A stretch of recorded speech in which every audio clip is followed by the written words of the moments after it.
1176 সালে, 1770, 1100 এখানে 76 সালে মনন্তর হয়েছিল।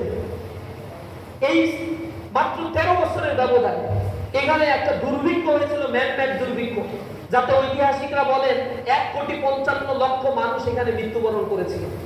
টোটাল বাংলার জনসংখ্যার 1/3 সেখানে মৃত্যুবরণ করেছিল। কারণটা কি? 1 বছর আগে এই অঞ্চলে যত ফসল উৎপাদিত হয়েছিল সেই ফসলগুলো সব ব্রিটিশরা কিনে নিয়েছিল।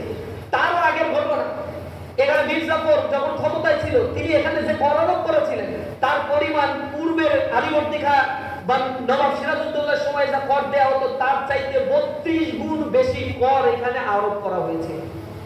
মিলিয়ে দেখবেন বর্তমানের সাথে ওই সময়ের সাথেগুলোকে মিলিয়ে দেখবেন। কর আরোপ করে টাকাগুলো নিয়েছিল। জমিদাররা যখন টাকা দিতে পারতো না এখানে চিরস্থায়ী বন্দোবস্ত করা হয়েছিল, সূর্যাস্ত আইন করা হয়েছিল। সূর্যাস্ত আইন করা হয়েছিল সূর্য ডোবার সাথে সাথে যদি জমিদাররা কর না দেয়, খাজনা না দেয়, তাহলে তাদের স্থাবর অস্থাবর সব সম্পত্তি তো নেবে।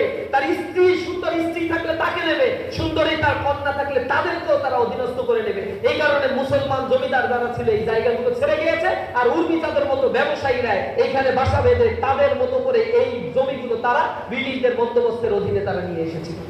এই পরাধীন করেছিল তারা। কাদেরকে তারা হত্যা করেছিল?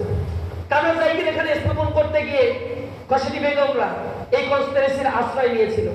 আজকে বাংলাদেশের ইতিহাস দেখেন, জুলাইয়ের পরবর্তী একটি স্বাধীন বাংলাদেশে আমরা যেভাবে চেয়েছিলাম এখানে একটি রাষ্ট্র সংস্কার হবে, কাঠামোগত সংস্কার হবে, বিচার বিভাগ স্বাধীন হবে, অর্থ ব্যবস্থা স্বাধীন হবে, জুডিশিয়ারি অ্যাডমিনিস্ট্রেশন তার পুরাতন সেই বন্দোবস্ত থেকে মুক্তি পাবে, দেশের অর্থ কাঠামো মুক্তি পাবে, চাঁদাবাজ, সন্ত্রাস, দুর্নীতি, গুম, খুন, হত্যাযজ্ঞ সব বাংলাদেশ থেকে দূর হবে, আইনের শাসন প্রতিষ্ঠা হবে।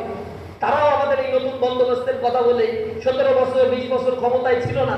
জনগণ মনে করেছিল বিদেশে গিয়ে তাদের চরিত্র হয়তো কিছুটা পাল্টেছে। কিন্তু কি চরিত্র পাল্টেছে?